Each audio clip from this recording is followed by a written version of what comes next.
So in yesterday's video, I introduced you to something called counterchange, which was the idea of an object being dark against light, but it can also be light against dark.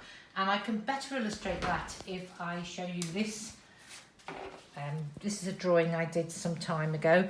Right, can you see let's look at the fence here. Can you see I've drawn that fence by actually drawing the negative spaces between. So the fence in this area is light against the dark sea, but when you come round, you can see it is there dark against the lighter background.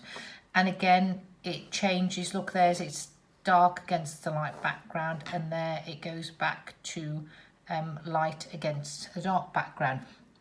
It's something to really look out for in a drawing, because if you can actively look for that and incorporate that in your drawing, it really makes your drawing look professional. And the other thing I keep banging on about is lost edges. And here, where you've got two tones the same, so the line disappears. So look, there's a lost edge there. The light of the sky and the light of the building, there isn't, you can actually see I've probably done a little line, but then I've rubbed it out because it's not necessary. That was just to help me find the shape. But if you can find a lost edge, that really helps. Now, you may say to me, oh, well, that's all very well, because you're doing, that's quite a polished drawing. And actually, that's for an illustration for a book I'm working on. But this is an example of just a very quick sketch. And I'll show you, these are the two things. First of all, let's do the lost edges. So look, there's lost edge there. There's a shadow there, very dark shadow, and it comes into the top of where his mane is. So again, there's no distinction between that and that. Let's find another lost edge, right? The dark of the rain there, it merges into the background.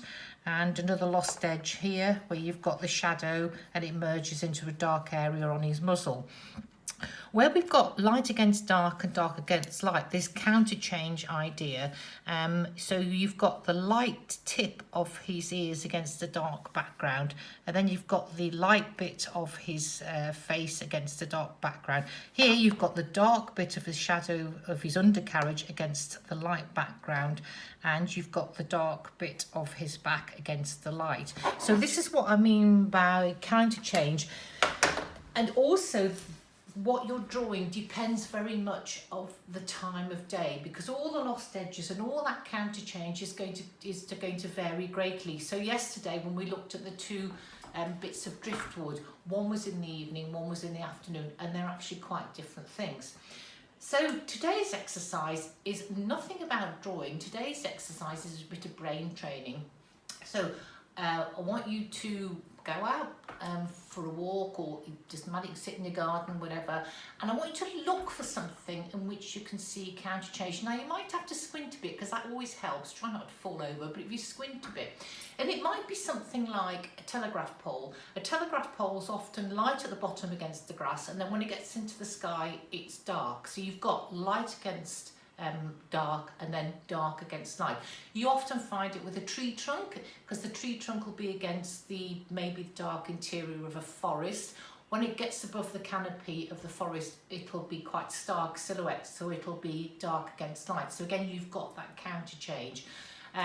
I was looking yesterday, and I found there was a house, and it had got a gable end, and you've got the very, very dark sky at the bottom of the gable end, so it was light, and then the sky was lighter above, so it went dark. So often what's happening in the sky will determine what's the counterchange possibilities of what you're drawing. So go out and about and see if you can find some counterchange. And that's all. Thank you.